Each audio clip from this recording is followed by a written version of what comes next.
Man, God damn, boy. Well, that old man ankle ain't what it used to be. Oh, hey, what's going on, people? What is going on, man? You are now tuning in to the Heavy Hitters. Let's get it.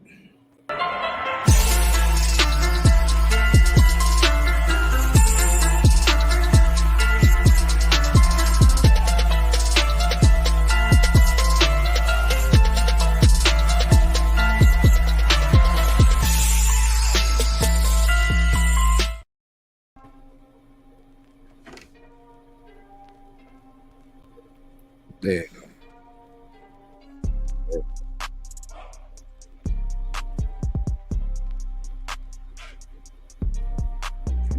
What's going on, people? What is going on? As you already know, it is Wednesday night, which means we have a Heavy Hitters Wednesday. I am your host, the sixth man, K Styles. And you already know what the regular lineup is. It got the Mad Scientist, Mad Mike Sports.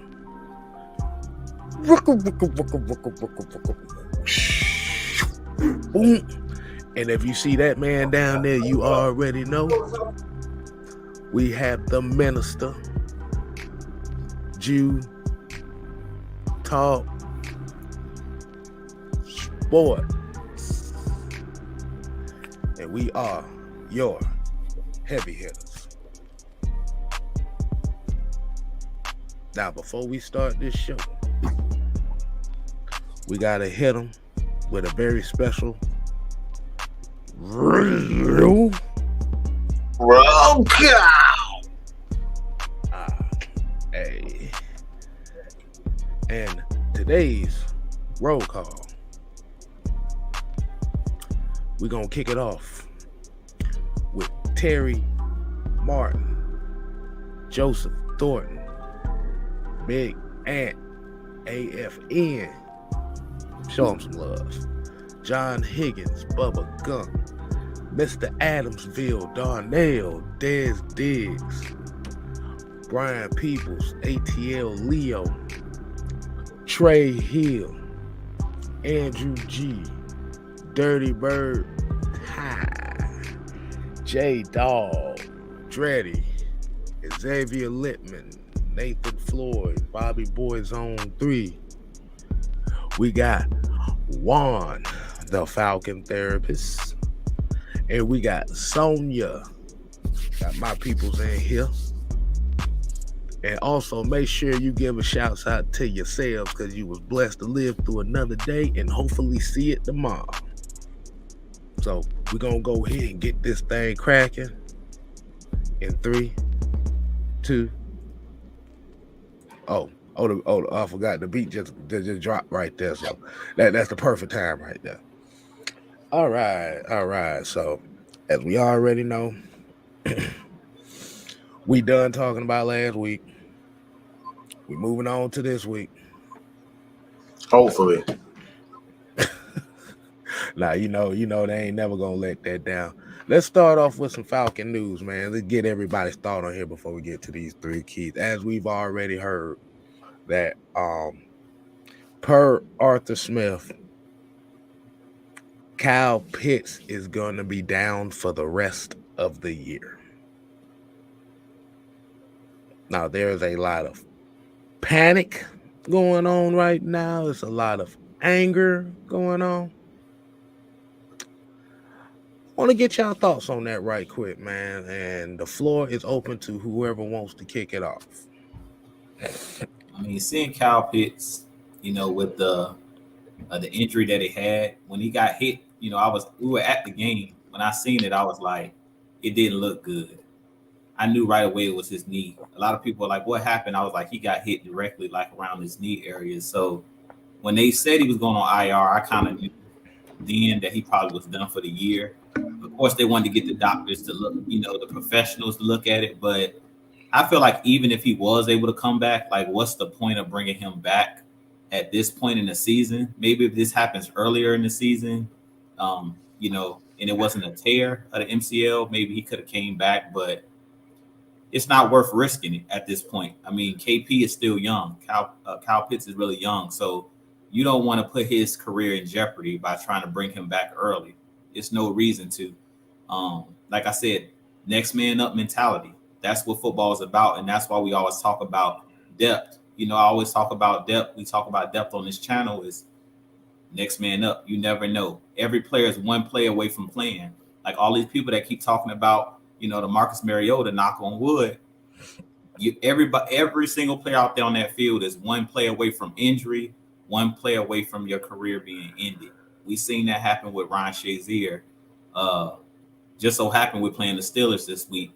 But we remember what happened to Ryan Shazier. He was a young, star linebacker that had a serious injury. So, and he was just made a routine tackle. So I wish KP nothing but the best.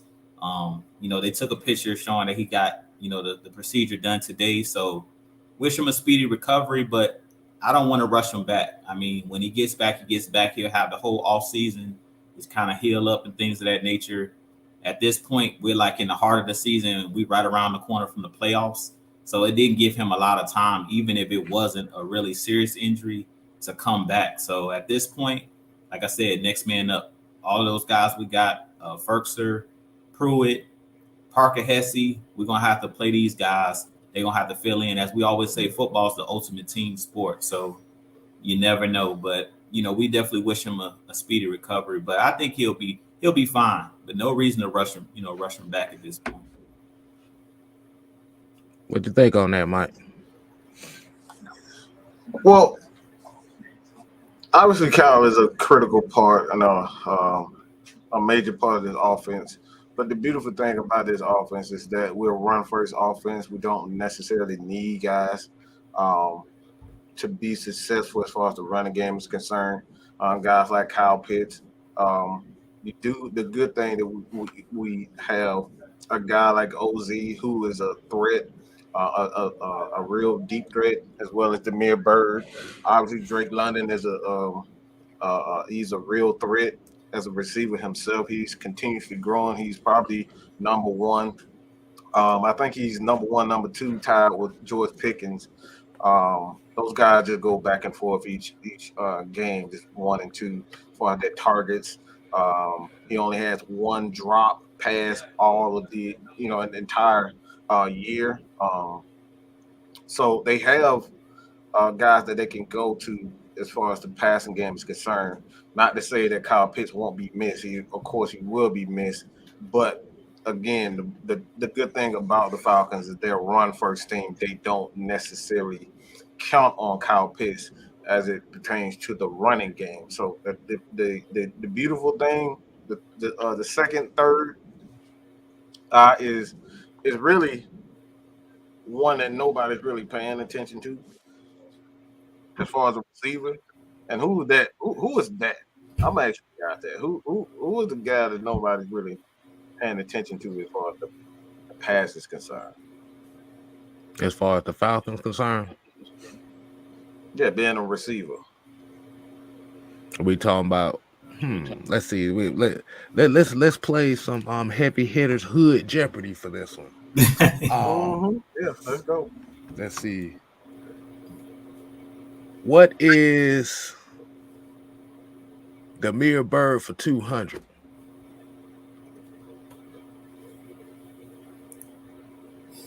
I'll say Demir who Bird. is OZ.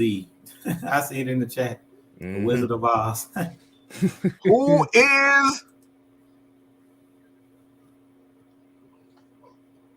is your boy CP? Come on, man. Y'all got to know that. Nobody's focused on him as a receiver. He's a natural receiver. Now he's going to be able to play the role that we originally bought him in for, to be that X factor guy, to be a run guy when you need a big play, and he can step on the outside, whether to slide outside to be a deep threat. He's going to be able to do what we brought him here to do, instead of being simply a runner. So at the end of the day, I I love Kyle Pitts, but the Falcons still have a chance to be, a pretty explosive offense, even without Kyle Pitts. And that's going to hit a lot of people wrong. But now Marcus Mariota gets to do what he does best: be a playmaker, use his legs. Um, like I said, as a runner now, he doesn't have to focus, and that's a blessing in disguise, because obviously he struggled as a passer also. So when you look at, you saw last week, he was doing exactly that, being a playmaker using his feet. I mean, they should. I mean, if we paid attention to the last 3 games, like you said, they have slowly started creeping CP out in the slot. It's slowly but surely. It's like I think, like you said, a lot of people are not really paying attention to him in that spot, but he's been lining up wide receiver quite a bit lately. But like I said, I think the reason with that case is because of Algier and Caleb Huntley, and these guys are running the way they're running. So now you have the opportunity to do so. You hit the nail on the head, Kay. That's what I was going to say, is having CP out there, in the slot. Now that gives you the opportunity to have Algier in the backfield, and then you can put CP out there, because Algier, he's a playmaker. He's proven that he's a weapon. Both him and, like you said, Caleb Huntley. I'm sad that we didn't get to see a lot of Caleb Huntley, because he had like one run, which was like a 12-yard run when he got in the game. But I heard he battled like an ankle injury or something like that. So, like you said, it's going to give those running backs more opportunities, and you can be more creative with the plays that you call in Arthur Smith, where people can't just key in on, okay, we see CP in the backfield, he's finna get the ball. You put Algier in the backfield, you have CP out there. Now you can't really key in on one guy, because Algier is running the ball well as well. So it's kind of like you're not showing your hand as much. Well, pretty much when you see number 84 getting the backfield, all eyes is on him. So that's going to be, give them a little bit more creativity. And so we're not so predictable, So I like it a lot with CP in the split out wide a little bit as well. So you can't key in on him. Definitely. And like you said, everybody's giving their shouts outs to Kyle Pitts. Like you said, a knee injury like that, torn MCL, like you said, this deep in the season, regardless on what the fuck happens, let his ass sit. Because his career is, like I said, even with him being on IR, he wouldn't have came back until maybe the second or third last game of the season. So like I said, don't even risk it. Like I said, you got a bigger goal in mind besides trying to rush him back. And Kyle Pitts is already a Pro Bowler. It's like there's no need to, put his career in jeopardy throwing him out there in a few playoff games. Like I said, there's not a shot at the Falcons, but they're not exactly a complete team by a long shot. So there's no need to rush a guy and put his career, like I said, career in jeopardy. Like Prior Peoples with the 199 super chat said, after the bye, I see Damian Williams coming back. That's a possibility. I keep forgetting he on the team. It's a possibility. The first game of the season, it's like we got so many guys. You forget that backfield is loaded, man. That's another person where CP can go out wide, because you got another pure running back. So right. And Nathan Floyd here said Algier is the leading rusher, OZ is the leading receiver up to this. And I want to ask somebody. Have they noticed something? When the season first started, remember how we was all and everybody was talking about having this basketball lineup of receivers and the physicality and everything? Oh God. Ain't it funny that the littlest motherfucker on the team is the leading receiver?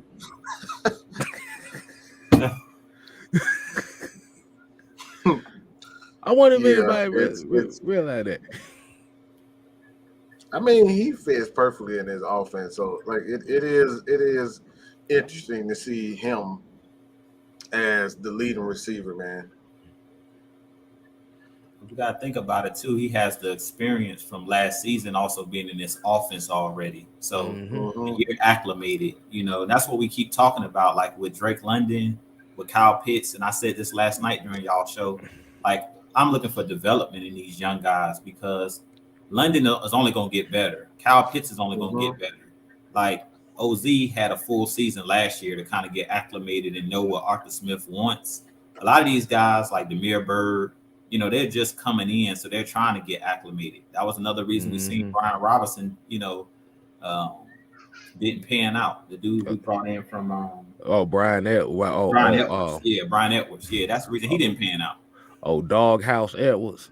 Yeah, it's just like OZ is one of those guys who just puts the work in. So to me, he just a pure dude, got it out the mud, So I definitely not surprised to see what OZ has been able to do. And to be honest, he's probably the elder statesman in the wide receiver room. So, which is crazy to say. Exactly. What's going on, Pamela, Blackberry, D. Coleman? Appreciate y'all tuning in to us. Like you said, if you're just now tuning in, we kind of speaking on Kyle Pitts for a little bit and whatever randomness we going before we get to these three keys. So, like I said, if you missed it and you need a recap on it, you can rewatch. But definitely appreciate y'all tuning in to us. But yeah, man, OZ. And I think with all the trust to OZ, because you have to remember, even from this past game, OZ was the most targeted guy on the damn field. Condo, what's going on, man? Y'all make sure y'all go check out his content as well. He usually comes on before us, so that'll be your preview guy right there. But that's one of our player partners over there. Shouts Yes, out on sir. Condo. That's one of our day ones right there. So, without further ado, people, let's go ahead and get to these three keys. Wait a minute, the Edwards didn't even get a doghouse. They said they gave him that old dirty blanket that no one wanted to mess with. Gave him that little dirty pillow. Hell nah. I mean, he ain't deserve one. Shit. Like you couldn't beat out unfortunate. Kadero Hodge, man. Come on. It's unfortunate, but like you said, it's just one of those things where you gotta have a lot of players to kind of evaluate certain situations. Now, like I said, if you're not even getting snaps, it is like all the guys that we didn't expect getting most of the snaps, then there was a problem right there. But yeah, let's go ahead and get into these three keys, man. As y'all already know, the Falcons will be playing the Pittsburgh Steelers Sunday, and I'm trying to my fault, y'all. I'm sitting here trying to bring up the odds and all that stuff that I like to bring in as well. So they have the Falcons as a 1-point favorite in this game against the Steelers. As we already know, they got some playmakers on that side, on that team. Like you said, TJ Watt, Minka Fitzpatrick, George Pickens, Najee Harris, Deontay Johnson.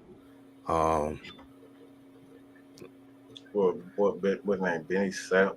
I think that's Benny Snell. Betty Snell. Like I said, it's some playmakers over there. Like I said, they're struggling. They kind of struggling this season too, and they're kind of going down the same. We're kind of like parallels on the same boat as far as having a younger team and trying to build the cult. Like the Pittsburgh Steelers normally is a culture in itself. Because when you think of Pittsburgh Steelers, you always see what the word is with them is, and it's defense, toughness, and all that, and they always do it every year. Now they just got a bunch of younger players, and it's pretty much similar to what we're trying to build. That's the Pittsburgh Steelers culture is kind of like, I would say, the standard on how you want your franchise to be as far as stability.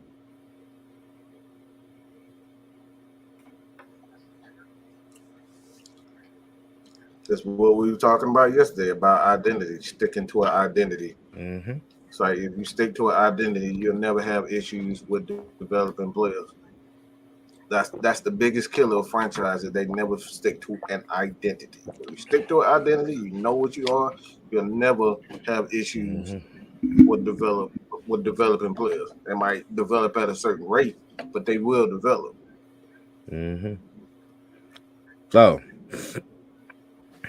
So to kick off our 3 keys to victory,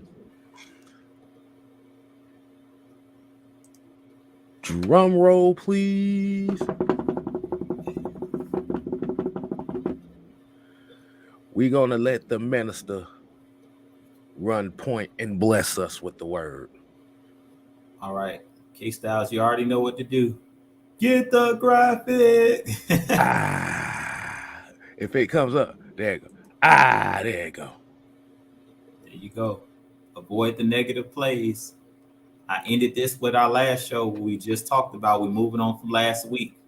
But through this last 5-game stretch, this is going to be the key to every single game moving forward. This is going to be a part of the key of every single game. Avoid the negative play. And I also said force negative plays. But on offense, it's avoiding a negative play. Marcus Mariota, all the coaches, Dave Ragone, Arthur Smith, they talk about staying ahead of the chains. You got to stay ahead of the chains. In this game, I heard somebody in the chat saying that TJ Watt going to have a field day. No, he's not, because we're not going to get in 3rd and long situations and allow him to pin his ears back. The way that you avoid the sack, you avoid great pass rushers, don't give him no time to get there. Get the ball out your hands within 2 seconds. Have him pissed off. Have him saying, please hold on to the ball a little bit longer, Marcus Mariota. Don't just jet out the pocket like we were talking about the RPO game. Don't just go boating out the pocket, one read and run. Like, that's what we're going to have to do in this game.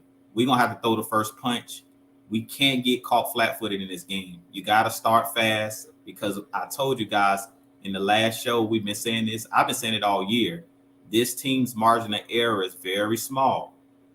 Because we play the style that we play, where we're running the football and we're juicing the clock and milking the clock, you're not going to get many possessions at the ball. So you got to avoid those negative plays when you're on the field. 1st and 2nd down are paramount, that you at least get positive yardage. Don't lose yardage. Can't have any flags, holding, false starts. You can't do anything to shoot yourself in the foot, because that's when the Steelers are going to pin their ears back.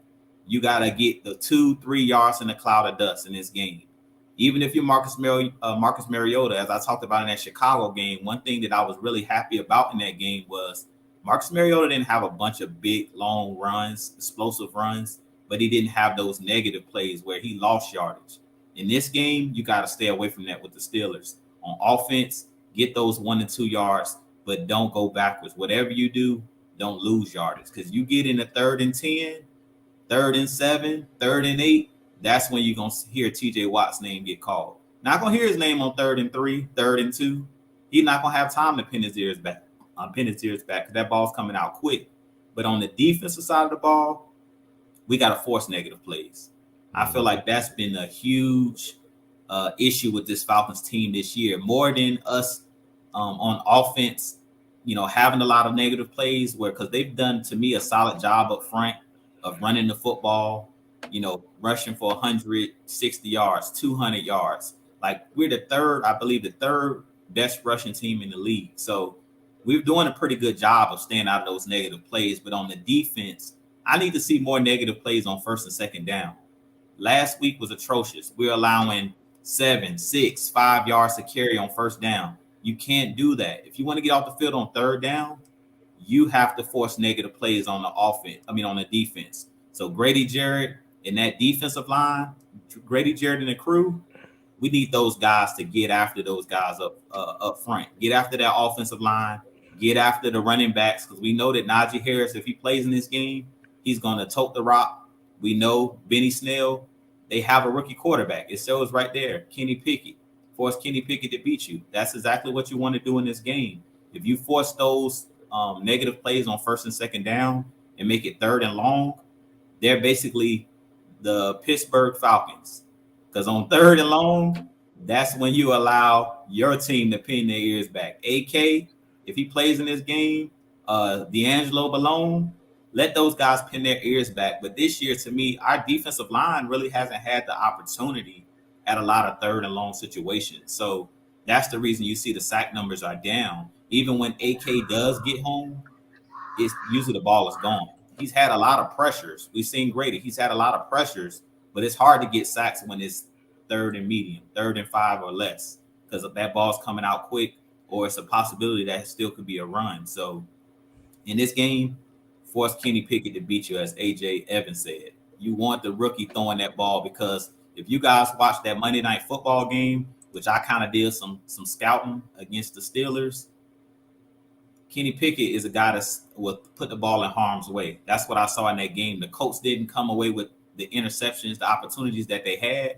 but it was one play in the red zone where he tried to force it to his tight end, who was in bracket coverage, and that's dangerous when you're in the red zone where it's tight coverage. So we have the guys. AJ Terrell, we seen he almost had a pick on Sunday. If we can force Kenny Pickett to have to throw the ball on obvious passing downs where it's like a third and long situation, we know that our corners and our safeties are opportunistic. We've seen Hawkins come away with picks. We've seen Richie Grant come away with picks. So the negative plays, we have to force them. If you're the defense, if you're the offense, you have to stay away from those negative plays and stay out of third and long, because that's when you're going to allow Hayward up front to pin his ears back, and you're going to allow TJ Watt to pin his ears back. But if you're the defense, if you can come away with a turnover and put our offense on a short field and force a negative play, that really would help our offense, because we need to steal a possession in this game. That'll help us as well, because like I said, we're running the ball. So every game we probably having like maybe 8 or 9 opportunities on offense, if that. I don't know how many opportunities we had against the Commanders, but it seemed like the games are going by really fast because we both were running the ball. So you're not going to have a lot of cracks at scoring touchdowns unless you force a turnover.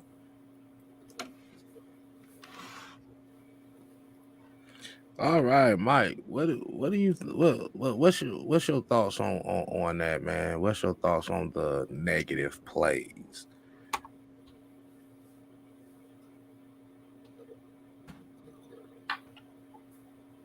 Well, the negative plays pretty much happened on the defensive side, to be honest. The offense was pretty consistent. They were pretty good. I have no complaints as far as the offense is concerned. But the defense, they did a horrendous job of tackling, and more so the secondary. I was absolutely disgusted by Jalen Hawkins' inability to keep contained. Richie Grant act like he was a crash test dummy. He's just running, just to run into somebody, not even with a purpose. He's just running around, running to a spot, not making tackle, missing tackles, running into the wrong guy. He was just an absolute fool in this past game. The secondary, as far as the tackling is concerned, those are the main two. All safeties got to do a better job of tackling, and that they were the ones that was really the cause of those big runs for them. So when it comes down to it, the negative plays was largely due to the fact that those guys were the misdirection. They had a lot of misdirection in that game, and when you have a lot of misdirections, for the most part, the linebackers are going to get caught up inside. That's just the way it is. So you need your safeties to fill those gaps on the edge, because the guys in the middle, they're going to fill the holes. So you need Richie Grant and Jalen Hawkins to play sound. So, and you know, this is a copycat league. Soon as they see one issue in the secondary or on the defensive side of the ball, they're gonna continue to take advantage of that. So, I need to see better tackling from Jalen Hawkins and God, Jesus Christ. Look, I'm gonna say another guy too.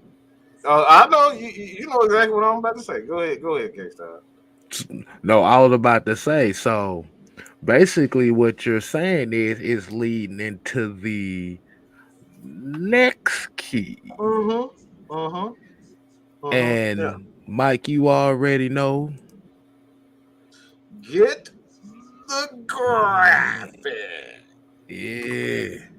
Hold on, I got you right here.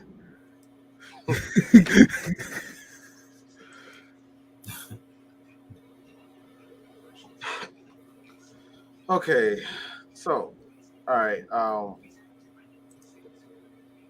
Tackle some damn body. I want to start with this one first. All right. Didn't put the graphic on, but I want to read this out to you. Top 5 graded defensive players in Week 12: L'Jarius Sneed, Ed Oliver, Jerome Baker, Malcolm Rodriguez, and Michael freaking Walker. Yeah, you heard what I said. Michael freaking Walker. Congratulations, young fellow.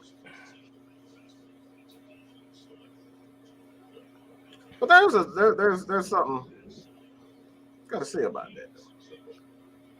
Typically, when he has a good game, he follows that up with one of the worst games in the damn season. So you get happy about him, and then he plays like shit the next game, the next couple of games. In our case, every game after that, he's been playing well. So, Michael Walker, I need you to continue to tackle some damn body. I don't need you running into the offensive lineman. I don't need you running to the back of your defensive lineman. I don't need you running in the back of Rashawn Evans. I need you to continue to play well. So keep it up. If you want to be that starter in the middle and get that green dot back, well, you got to keep it up. Because right now, the way you're playing, it looks like you're going to be sitting on the bench and Troy Anderson is going to be starting. He and Rashawn Evans. But the biggest issue that I had, again, yeah, a 90.4. I don't know how the hell they came with a 90.4 because I thought Rashawn Evans had a better game than him. But PFF, I still don't understand how the hell they grade stuff. Well, you also have to think. You also have to think about it. That interception is pretty much would be majority of that. When you think about it, way too much emphasis on big plays. That's a good that's yeah. I didn't want to want to put that out there just in case if nobody believed me. Yeah, so that's that. Yeah, the interception had a look. I don't want to get into that, but we all saw what happened. But again, the safeties, Richie Grant, he's been an absolute he and Jalen Hawkins have been absolutely terrible in tackling lately. They've been atrocious. They've been absolutely garbage when it comes down to tackling. These guys, like I said, these guys are just running like a chicken when their head cut off, running in circles, running to a spot, and hopefully they hit something. That's what they've been doing lately. So my thing is with those guys, man, if they're going to continue to play well, man, like those guys gotta tackle well, and I mean play well as far as the run is concerned because you got guys like Najee Harris. Obviously, there's a question of whether or not he's going to start. Um, he Mm. has some injuries. You have Jalen Warren, Kenny Pickett. Obviously, he's going to be a threat as far as the run is concerned. Scrambling and obviously you got Benny Snell. So those guys are some good. They are really good runners. So they're gonna have to tackle well. And like I said, if Najee is back and he's healthy, he's going to be a tough cookie, man. So I need for our safeties to tackle much better, or they're going to be looking to replace y'all next year too. Everybody talk about Walker finally did something. Hold on. Gears talk about y'all got to eat y'all words about Walker this week. We said it in the post game show. You got to watch the post game show as well. When they took the green dot off his mother helmet, he is a different linebacker. What do we mean by that? Is he is now able to rely on his athleticism, on what his whole purpose is, and that's to be out there and be an athlete. Let me give you a little history lesson on here. What Michael Walker is without the green dot is what Demario Williams used to be for the Atlanta Falcons. Do y'all remember that name?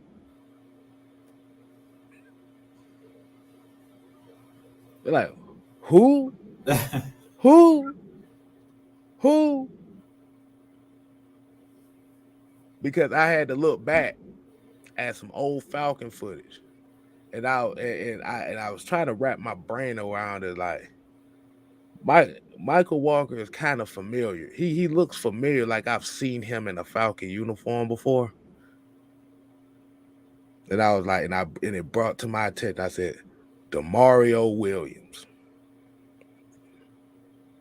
Like I said, when he doesn't have when he doesn't have to control the flow of the defense and just kind of be like the right hand man, that's where he plays his best ball. But if you get him the green sticker and you tell him, okay, you're gonna make the calls, that's where the inconsistencies come, and that's what happens when you're trying to learn a whole new position. And that's what Jamari said here. Take the green sticker off Walker's helmet and watch him work. Exactly.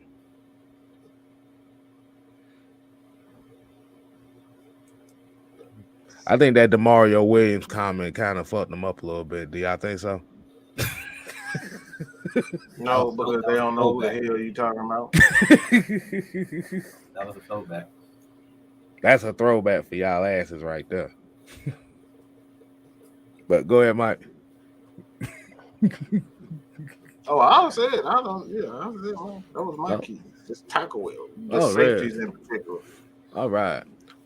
It was a particular play that happened. Oh. One thing, kid. Go ahead.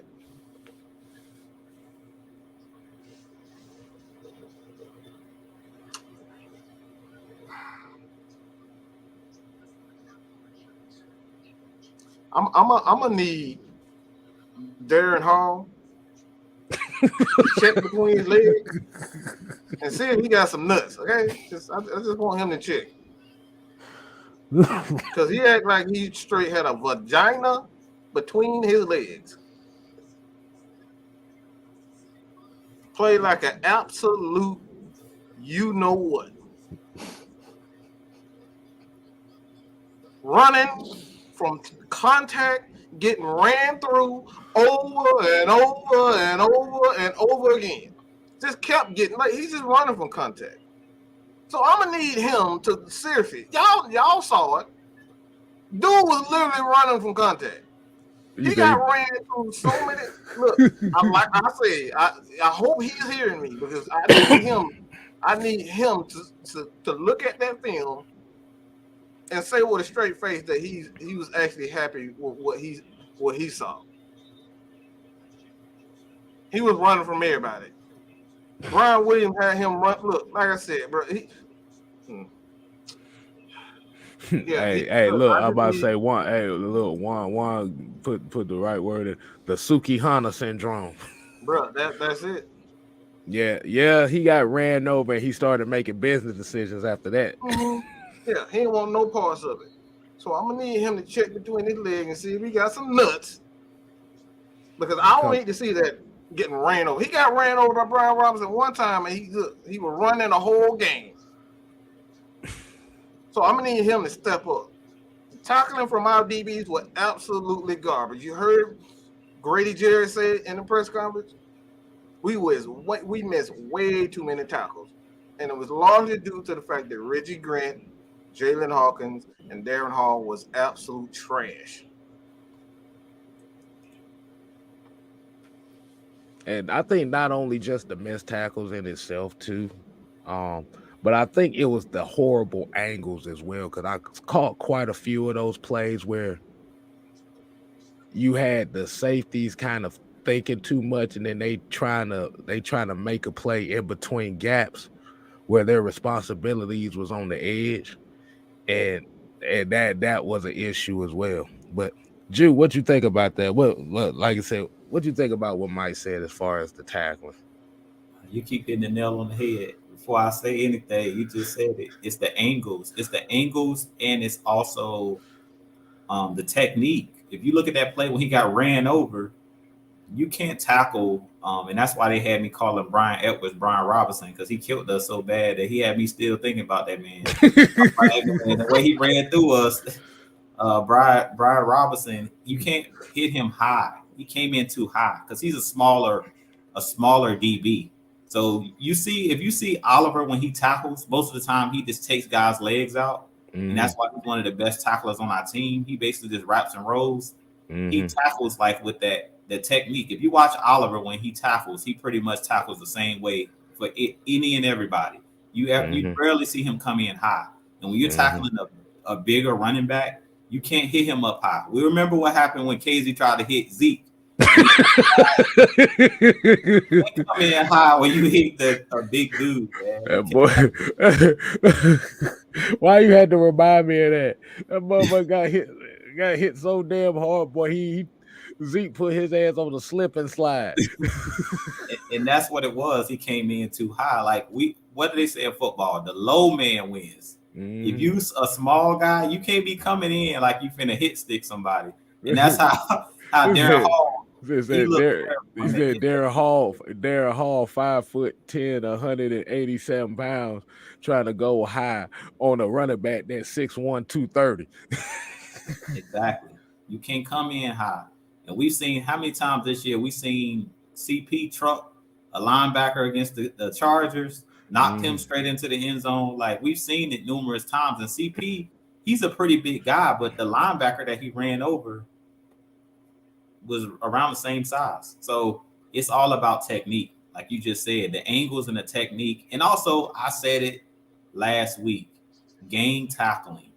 I'm getting tired of seeing guys where one person is got them wrapped up, because a lot of the times Rashaan Evans is the first one to the party. He got a guy wrapped up, but then here come the offensive line trying to, push the pile. So we got to do a better job at take the guy's legs out and game tackle. I've seen way too many times where one guy got him wrapped up, everybody else is just watching Rashaan Evans tackle somebody. Like we need all 11 hats to the ball, like everybody. Go to the ball and make a game tackle. Make sure the guy's on the ground, because a lot of the yards that they got, the Washington football team got last week, was mainly on. It was just a big pile, like you talked about, and then the offensive line just came and pushed Brian Robinson for an extra 3 or 4 dirty yards. So we got to do a better job at game tackling, not just relying on, okay, one guy got him, he got him. No, if that guy stand on his feet, when I was growing up playing football, stand on your feet was dangerous. In plays like that, when you in a pile we've been seeing what happened. Usually bad things happen when you fight for extra yards. I'll just leave it like that. Oh yeah, oh yeah. Usually bad things happen. I remember years ago, I don't know if you guys remember this, I think it was the Bears and the Packers, where Devontae Adams was fighting for extra yardage and somebody hit him like directly in the face. I think it was like somebody on the Bears, if I'm not mistaken. They had him wrapped up, but somebody literally hit him directly in the face, like came in full speed. So we just got to do a better job. To me, our guys are not rallying to the football they talk about. We got to rally to the football, especially because we're kind of small in the trenches. So when you small in the trenches, we got to rally like piranhas. We got to all get to the football. We can't just expect one guy to make the tackle. Everybody got to get over to the football. And we've seen Grady. And when Taquan Graham, that's one thing that I love about Grady and Taquan Graham. If you watch them, a lot of the times you see Grady making tackles near the sideline. He running from the middle of the field all the way to the sideline. We seen AK. It was something I put on. Somebody had shared a video of AK on one of his pass rushes where he did a spin move. But the run, I think it was Taylor Heineke gave the ball to the running back, and AK hustled all the way to the sideline and was able to make the tackle. So that's what I want to see out of these defensive linemen. We need everybody to hustle to the ball. We can't just have one guy trying to mano making tackles. Because usually, even if you come in with good technique, Darren Hall in that situation, the way that Robinson was running the football, he not making that one-on-one tackle usually. Even if he come in low, he gonna need somebody to come finish Robinson off, because Robinson ain't going down on first contact. Even when our linebackers were hitting him, he wasn't going down on first contact. And we got a $5 super chat from GD. GD said, we can't make the playoffs in the worst division. We have issues. 8 wins could win the division. Let me take this. Let me take this. Hold on, wait a minute. Let me do it like this. Ta-da! Thank you. I appreciate that. How kind of you. GD. Oh, hell. I'm going to try to be as eloquent as I possibly can.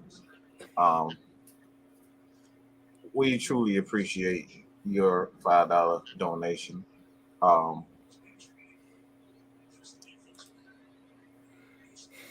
But, sir,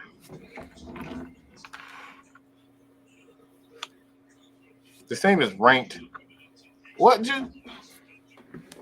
As far as the roster is concerned, where were they ranked? Was it 32nd? Is it 32nd? Look, see this guy. See, this is why I love you. He's incredibly smart. Okay, Styles.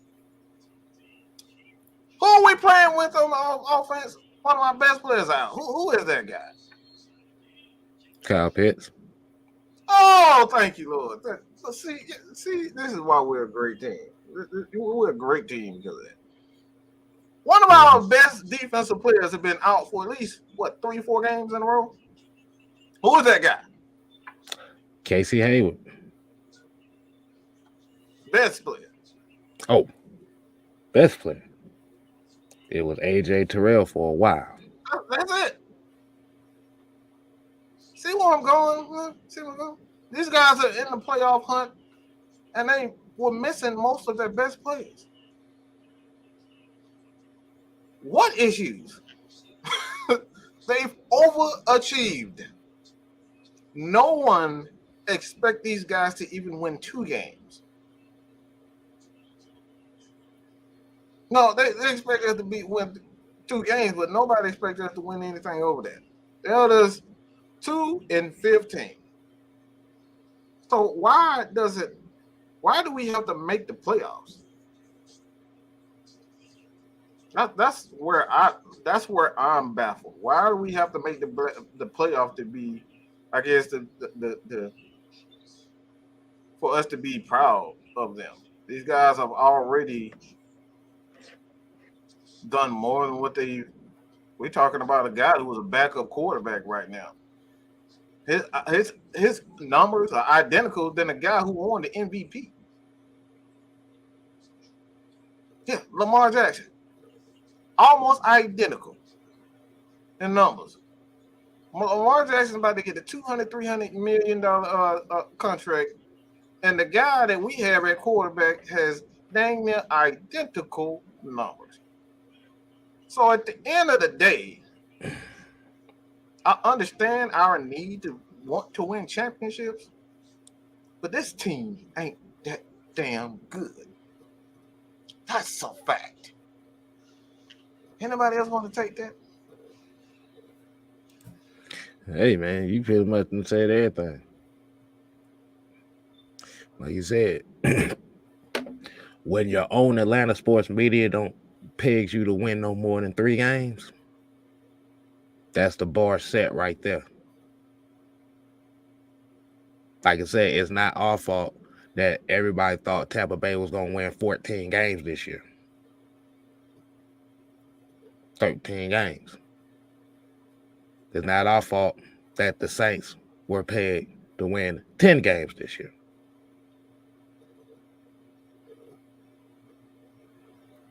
You see it. You see how that expectation. You see how the season rolls by. Everything is still out in front of us, though. Everything is still out in front of us. Like the division is still out there for the taking. We still got to see the Saints again. We still got to see the Bucks again. So at the end of the day, with these 5 games left, you control your own destiny.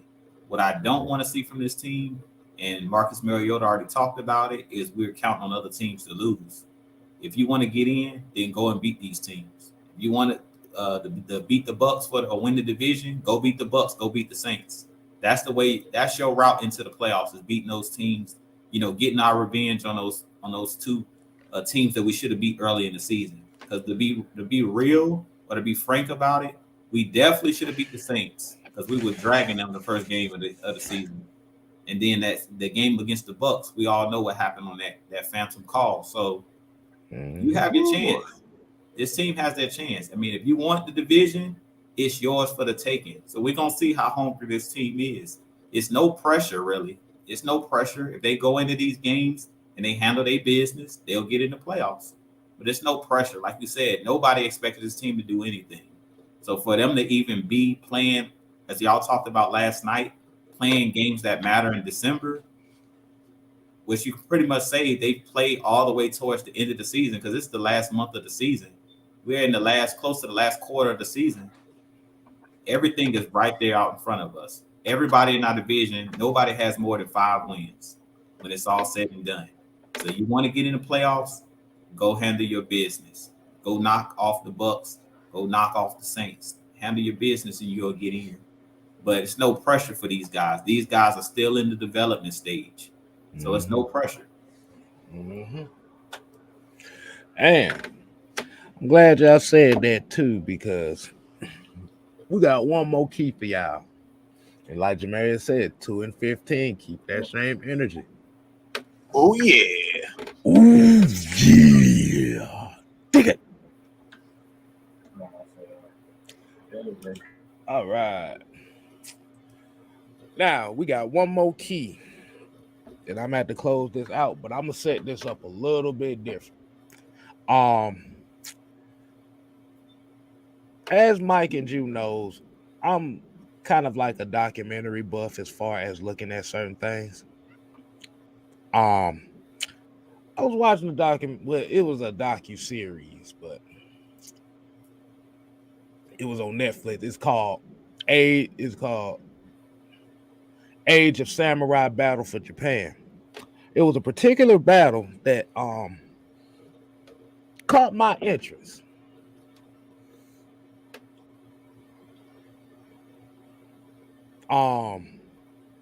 It was Oda Nobunaga's army versus the Takeda army.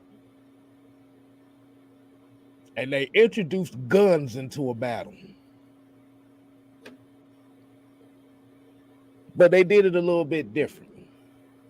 It was a thing called the 3-shot volley, which means repeated gunfire, which means it ain't stopping. So for any of those that's into war documentaries or docuseries on Netflix, you definitely go check that out. It's very interesting look. But the reason why I say that is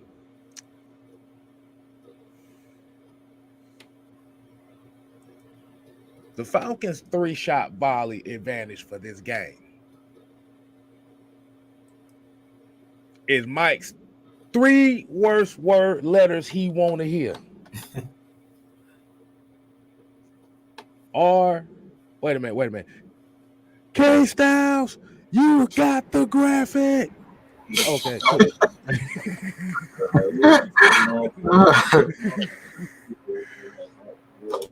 Now, the Falcons' 3-shot volley for this game is the RPO.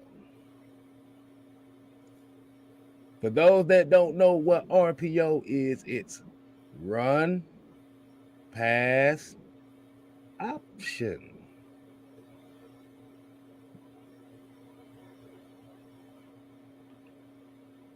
Now, as we know with the Pittsburgh Steelers, as we've heard about with TJ Watt, as far as having to be afraid, well, quote unquote, account for him on the field, like you said, getting the ball out in 2 seconds can negate that.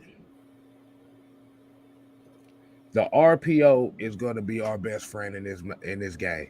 Mike, I know you don't like that word RPO, those 3 letters, but I despise it. You already know. I already know.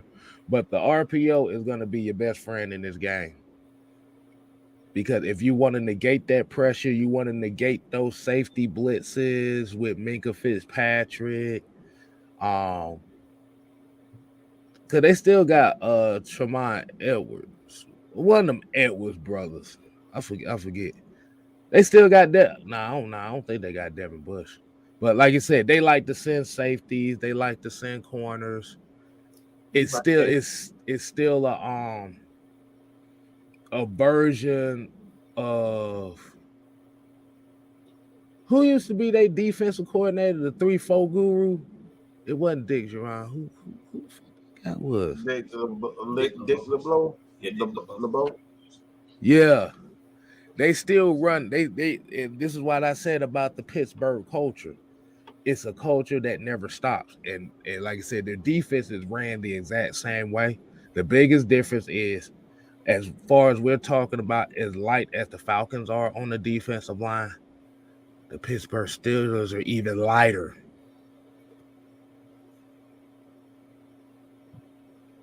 Their best chance is to go after the quarterback. That's what they do best. And like you said, you got those safety blitzes.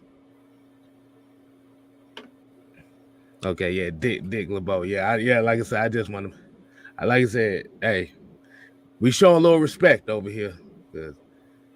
Them 3-4 defenses of Pittsburgh in the early 2000s was some of the most amazing shit I've ever seen with them players. But just giving Mariota the opportunity to, like Mariota, CP, Tyler Algier, Caleb Huntley, giving those guys the opportunity to run the football, get some of this screen game working, because that's another thing that we haven't really been seeing these last couple games is the screen game. Well, we tried it last week, but it got Drake London dropped the damn ball. But we have to execute on those type of plays because Pittsburgh likes the defense likes to get after you quick and in a hurry. You just got to get the ball out quicker than where they want to get you.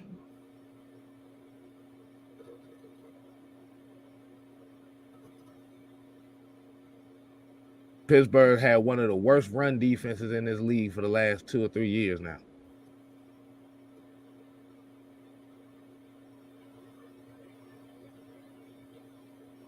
So it's 4 words. It's four words. Mike, what are those 4 words? What am I alluding to? Jude, what am I alluding to? Our motto. Oh, the 4 words? Mm-hmm. Make sure you subscribe. No, I'm just playing. Run the damn ball. Yeah, make sure you subscribe too. That's gonna MSUS Masus. But yeah, RPO is gonna be very important for this game, man, because like I said, because it allows, like you said, it allows us to control the linebackers. We have to control these linebackers. These linebackers cannot be free roaming and trying to take shots at everybody. Make them think.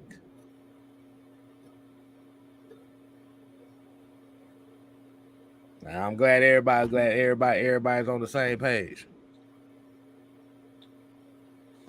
So, what does y'all take on that, man? What do y'all take? like I said, RPOs. How do y'all feel about that?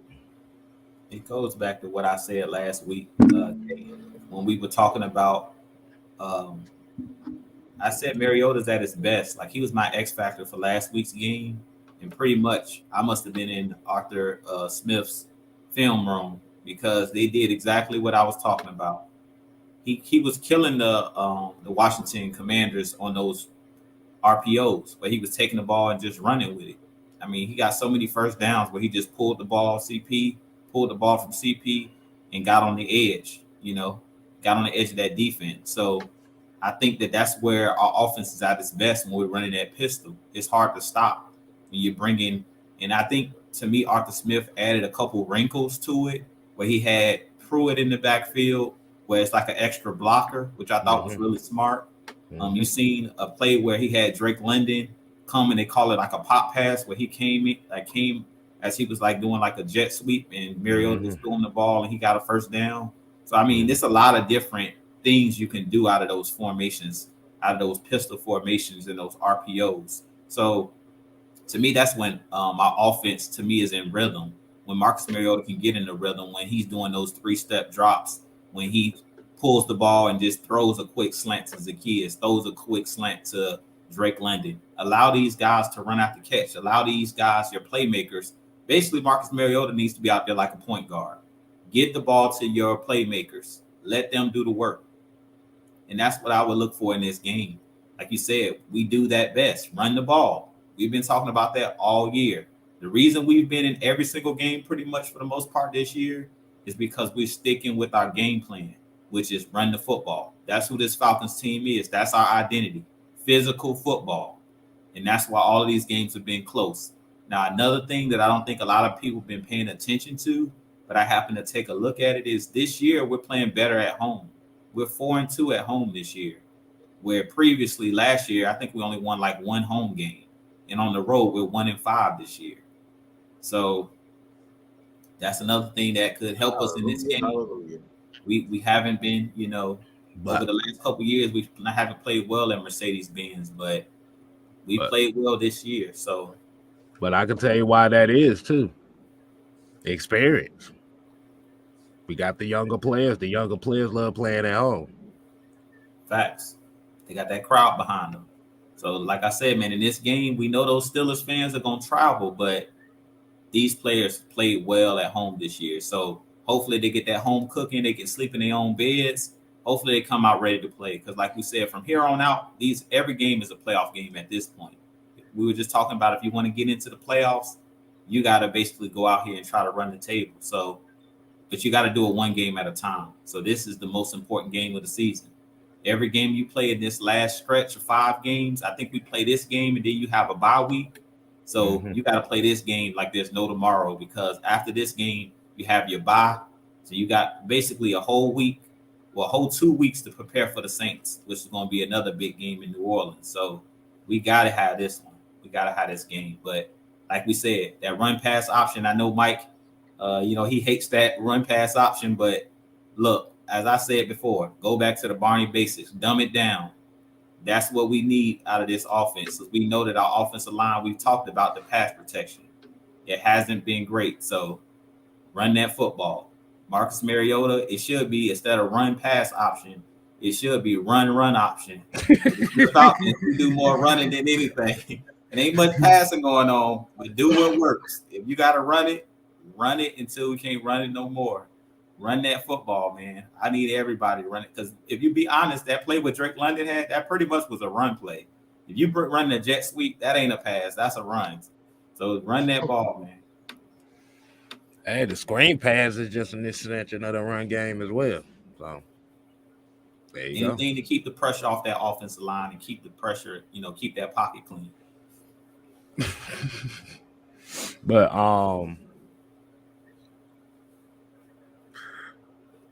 Mike, you got anything you want to? You got anything? Nope. Anything I don't else talk about that bullshit. No. Well, when you have a quarterback like Marcus Mariota, who's obviously struggling with the pass, he's very inconsistent, completing about 60, somewhere around there. That's about average.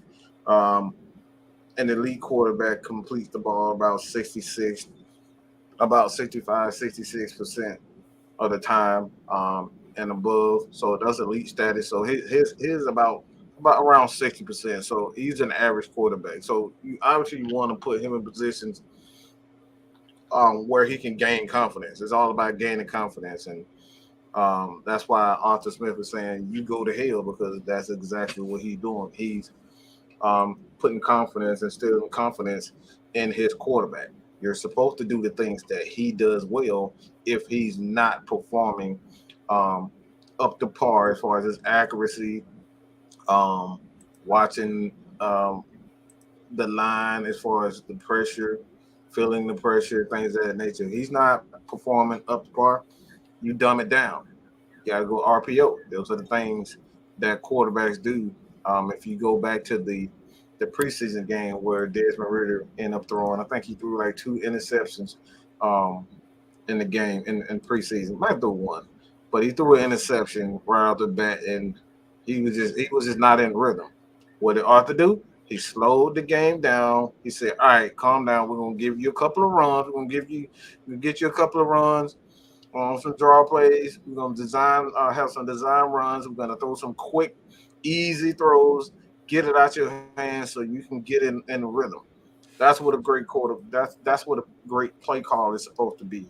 So as far as I'm concerned, right now when you don't have a Kyle Pitts, there's no need to try to pretend as though that he's gonna overcompensate for the lack of a Kyle Pitts there. So I'm not stupid. I'm not I'm not an idiot. You have to, as you said, you have to dumb it down in order to make sure that he has the confidence and the Falcons go in and essentially win this game.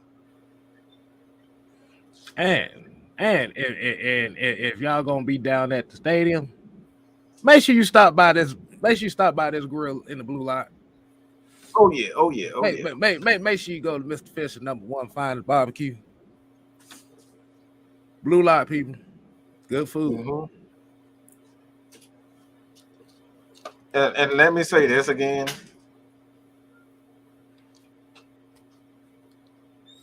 I was hacked, so it's a process I have to go through. There's a lot of YouTubers right now that's being hacked, and unfortunately, I was one of those. So I have to go through a process.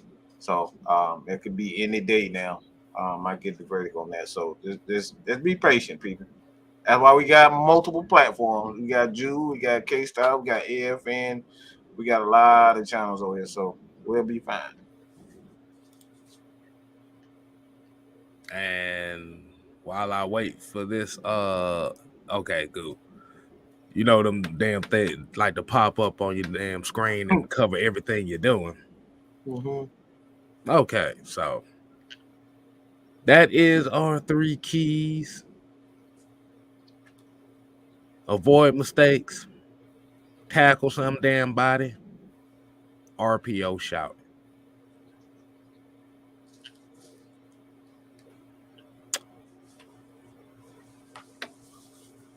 Drew, you got anything else you want to speak on as far as anything coming up into this game? I actually want to just talk about Marcus Mariota a little bit because he's been under attack, he's been under siege, and I just want to get you guys' take on this. But when it comes to Marcus Mariota, Mike was talking about it. He's completing about 62% of his passes.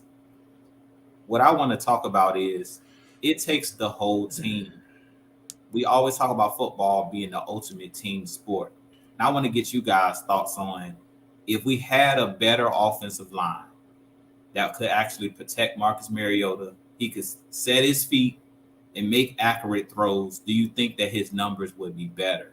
Because I think a lot of people are not looking at the grand scheme of things. We can't take it in a vacuum. We have to just look at it from what he's playing, what he has. Like we talk about Arthur Smith.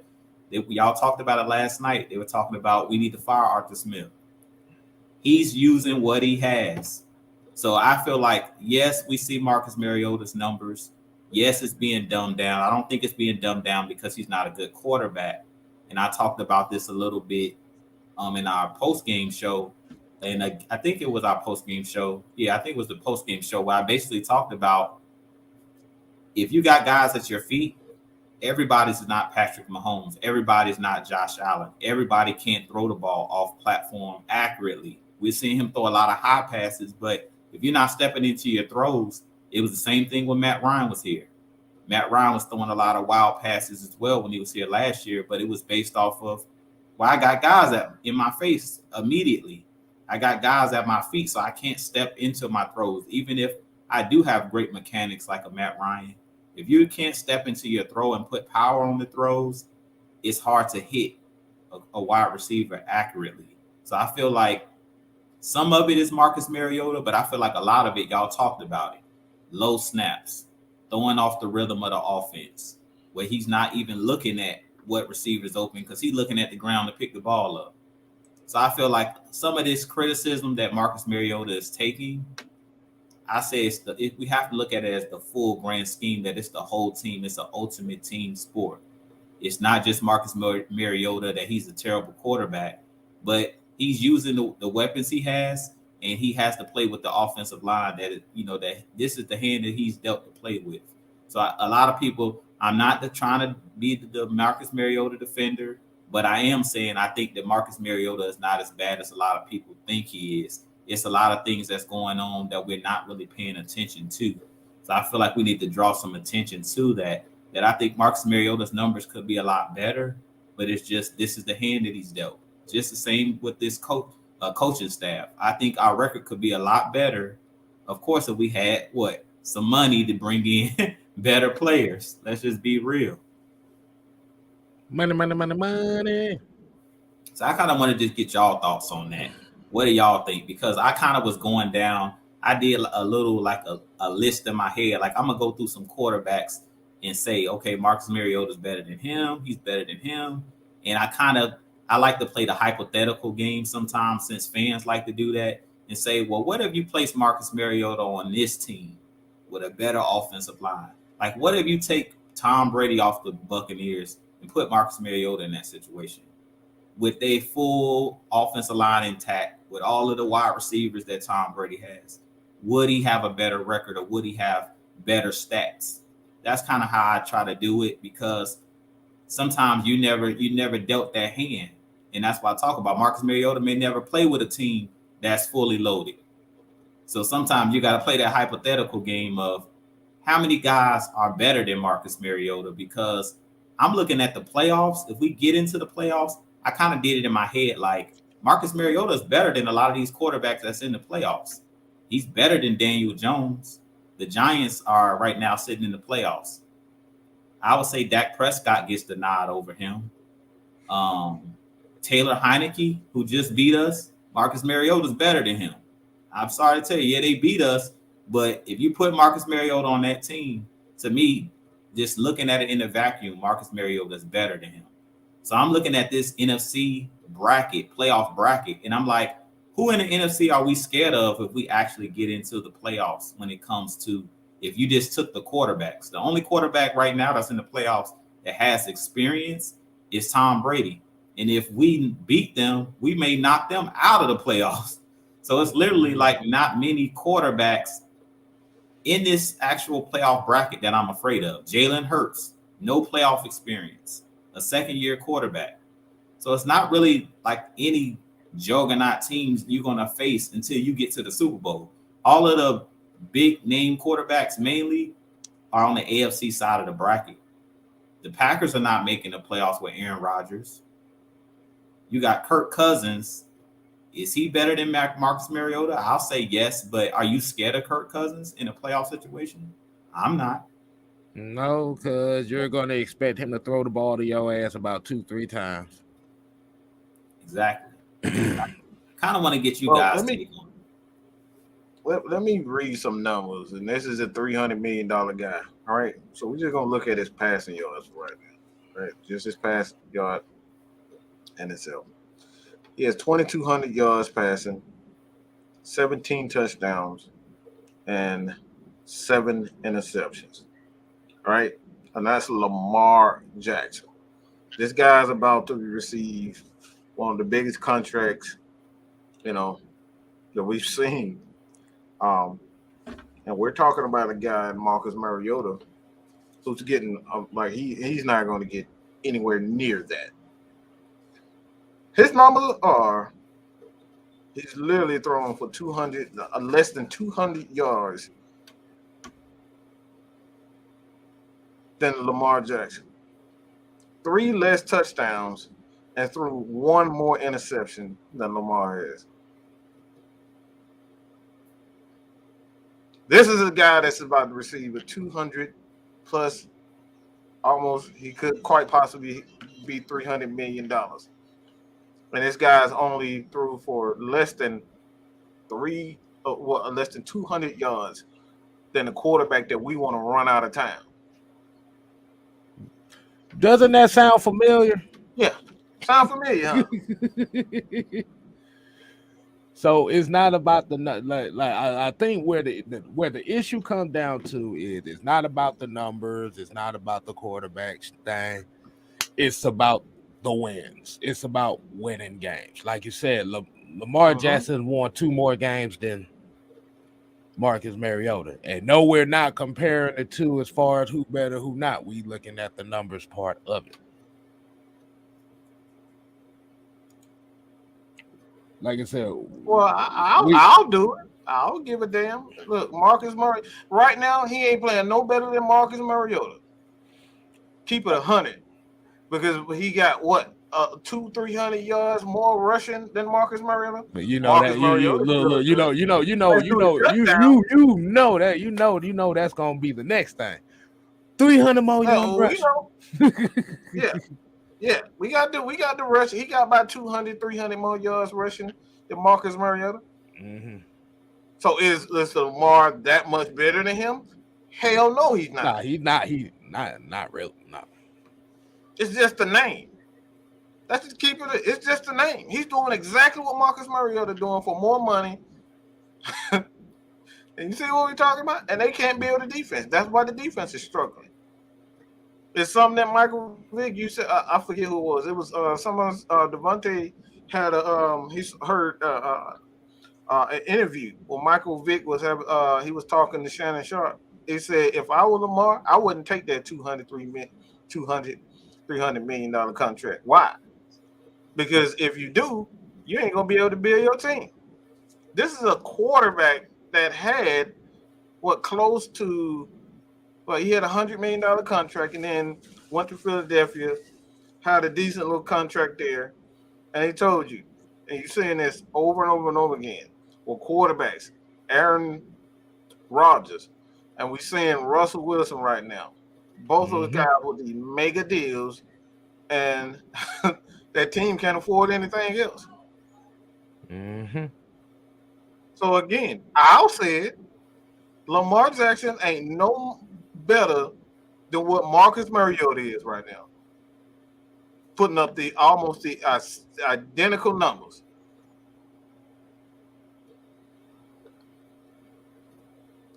Just saying.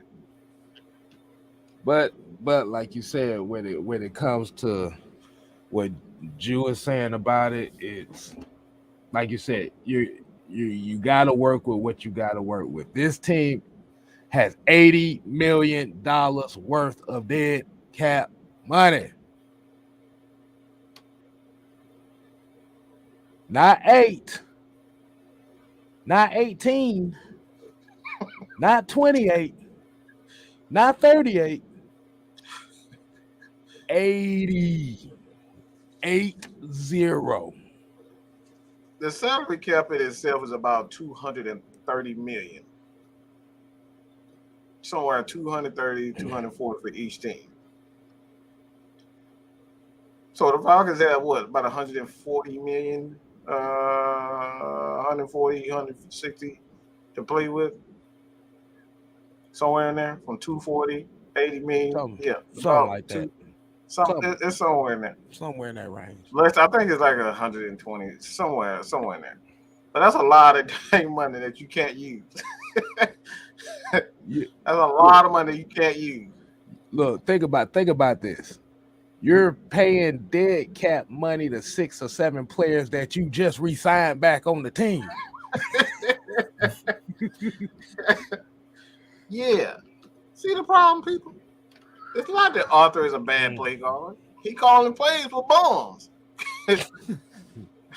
See where I would say bums, but that's a little bit harsh. see where the issue comes with when we talk about Marcus Mariota.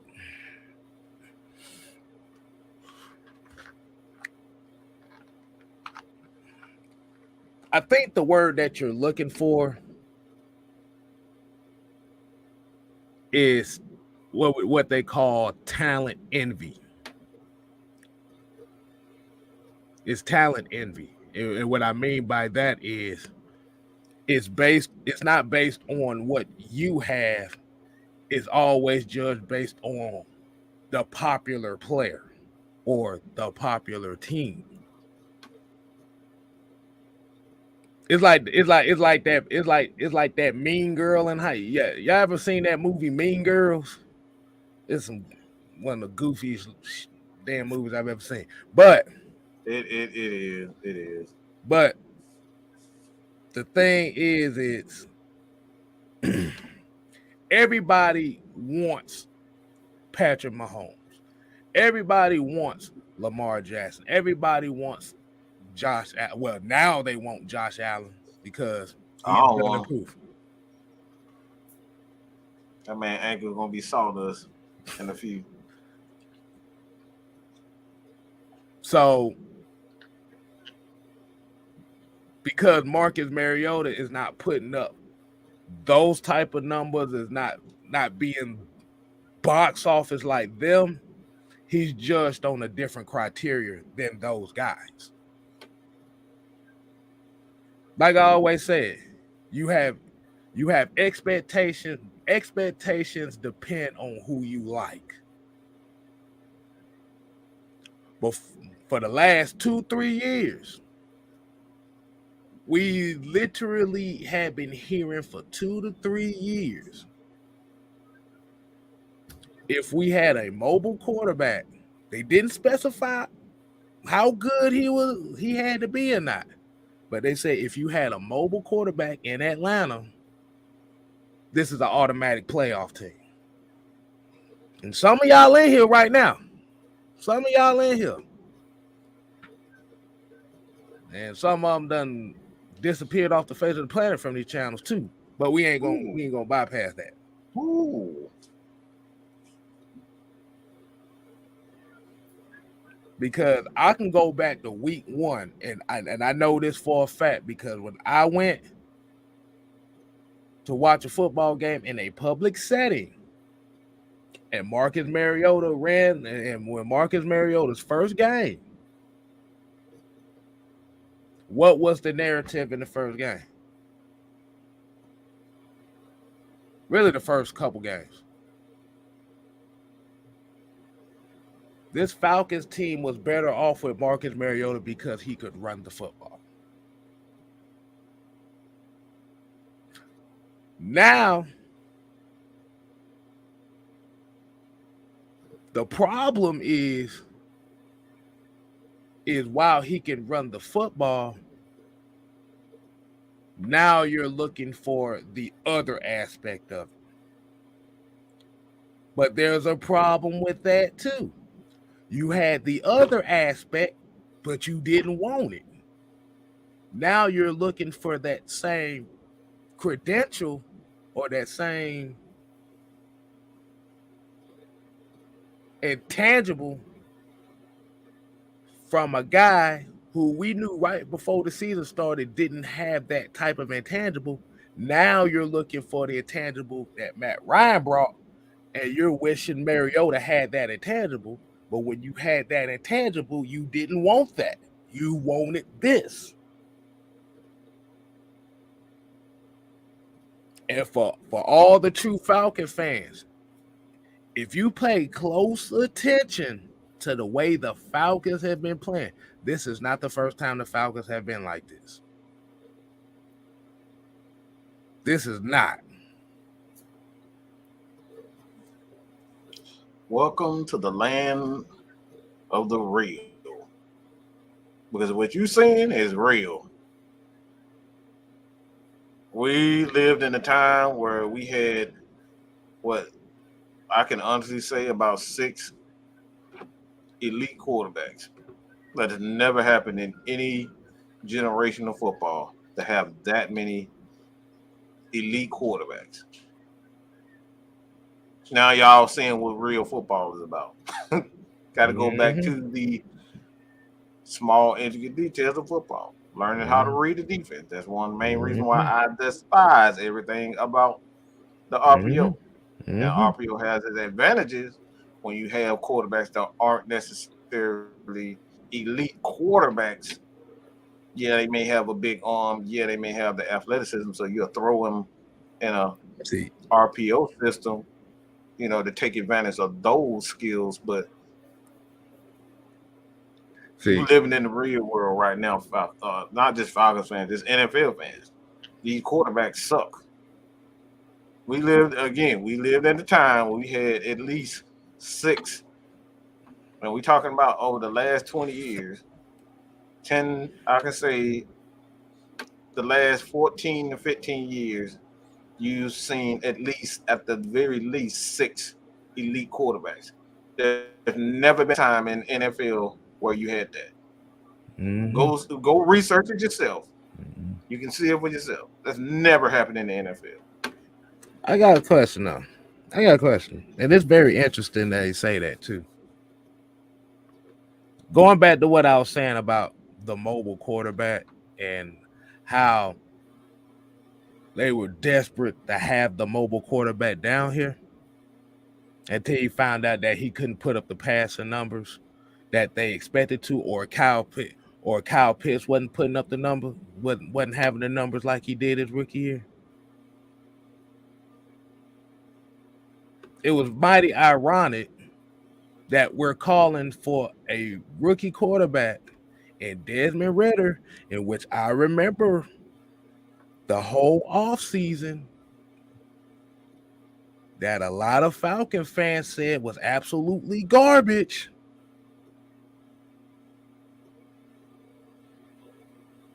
Which makes it real funny to me, because it's like now we're seeing it where with the Desmond Ridder Marcus Mariota topic is now people are calling for Ridder to save the day. And it's funny that a lot of those people that are doing that were the same ones that said he sucked because he lost to Alabama in the playoffs.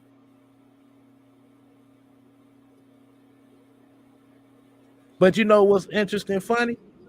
Them the same ones that said they want CJ Stroud, and he just got his ass whooped by Michigan.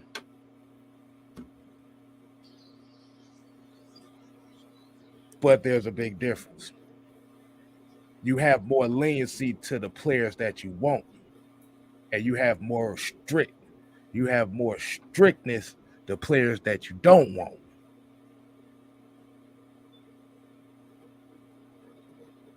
I didn't want to get that out the way. I didn't want that to get out of my chest.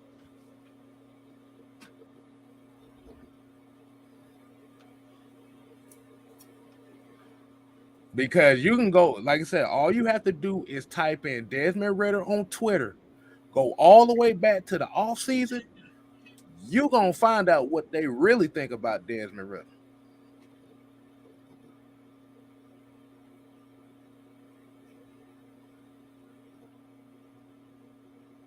I did. It was some ugly hell. I got a video just giving you giving you a piece of what that damn draft was like.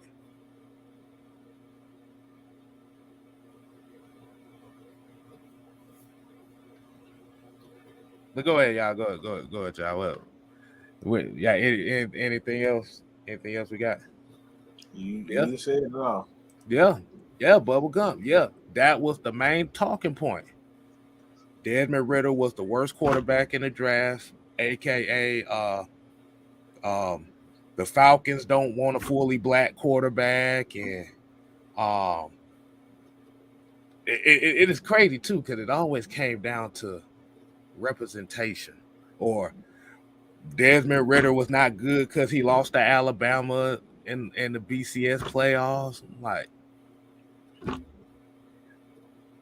can't even tell me one goddamn accolade this dude had in college.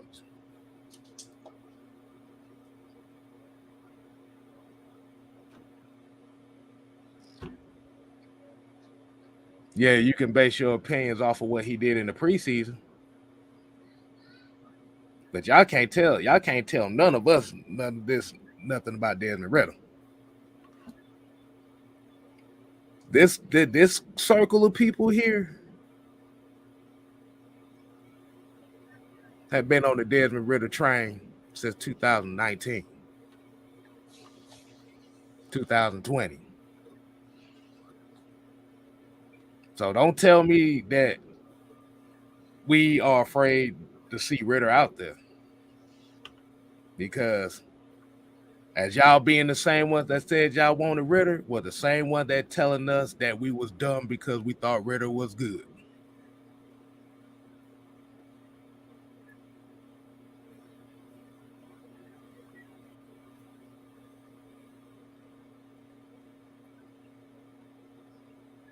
I'm just, like I said, you can share this part. I'm going to cut this motherfucking part up. And I'm gonna put it up here, and I want to get y'all thoughts on that. Y'all got anything else? Y'all got anything else? What the hell we got left to say? You done said it all. Hey, want me to add to what you said? Hey, look, the only reason I'm asking because we can go ahead and wind this thing down. I ain't got nothing to say. You know what I'm saying? It all. Put some fire in the chat. That's it. That's fine. I ain't got nothing else to say. People said at least he lost to Bama. Willis lost the Army. You losing the Army, man. They ain't even a real football team. They literally soldiers out there playing football. Right. You lost them. Right. And just like Scribbles here said, Ritter losing to Bama is a weak argument. Look at those two teams. How many 5- and 4-star players did Bama have compared to? Man, everybody lost to Bama. Look up, man. Exactly. So let's go ahead and wind this thing down, man. Like I said, I thought look. I guess you can call that my style of a rant. It ain't as mad as Mad Mike. Yeah. No, that's K Styles. Let him shine on that. I ain't got nothing to say on that one. Hey, man. Hey, we definitely appreciate everybody tuning in to the Heavy Hitters.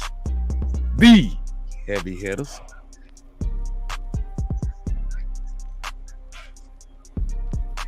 Make sure you go ahead and subscribe to. Ooh, yeah. Hey, man, y'all need to stop playing too. Y'all need to get Judah to 2K, man. Y'all need to get his ass to 2K. Y'all need to quit playing. How many more you almost there to 2K, Ju? How much more you need? About 70. I think we're like 70 or 60 away. We're gonna get there before the season ends. I'm gonna give y'all some more content. They wait for me to drop some more content. I'll put that on me. We ain't gonna put that on the people. Okay, we're gonna put that. Busy, okay. We're gonna definitely get y'all some more content out. Yeah. Try to drop some more live shows. Y'all doing live shows. I gave y'all one. I just did kind of like a voiceover. So I'm gonna try to get y'all some more content. Oh yeah, you talking about that radio style? Yeah. Hey, I've been busy. So shit, who the hell you telling, buddy? He 10, 12, 13 hour day be kicking my ass. I mean, be lucky I be still up doing these shows. Like he said, man, y'all hit that like, hit that subscribe for your boy. Look, the likes and the subscribes is free. Y'all just hit that for us. We really appreciate it. Look, each and every one of y'all just continuing to tune in, continuing to support this team. Like we say, man, we really Falcons fans. We got 5 games left, 1 game at a time. Look, I want to see this team get into the playoffs because, like I said, I'm looking at the landscape of the NFC. I'm not scared of none of these teams in the NFC. If we find a way to sneak into this playoff, yeah, I think this team can do something in the playoff. And ain't shit talk. Yeah, semi. Yeah. That's my style of rant. It's very calm. Until somebody says something stupid that really pissed me off, and then you. For some. Hold on, who the fuck you think you is? Hold on, motherfucker. Who's that case? Y'all didn't see him on Twitter. He's on Twitter. He's a lot more angry on Twitter. So you might. I was a lot angrier when I started this, especially when some of them goofy motherfuckers was coming on here talking they junk. Yeah, they was attacking me. I don't mind the conversation. I don't mind trying to figure out, okay, if I'm wrong, you wrong. But when you start trying to downplay somebody's damage, everybody from the rest of Mad Mike. When you start downplaying somebody's damn intelligence because their opinions are different from yours, that's when I start getting angry.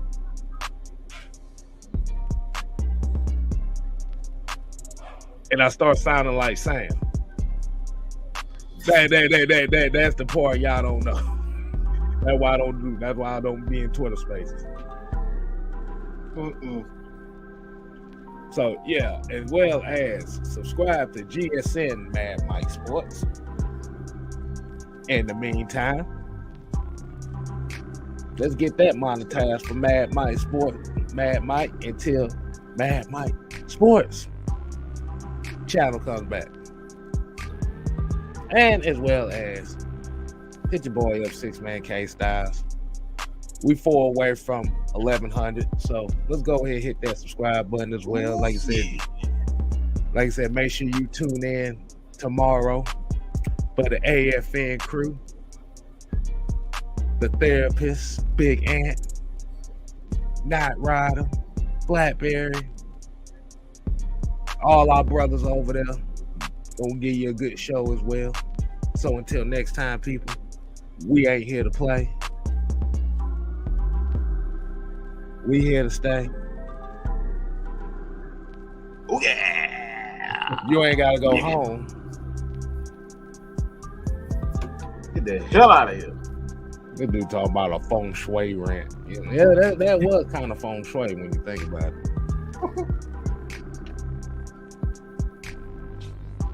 Deuces.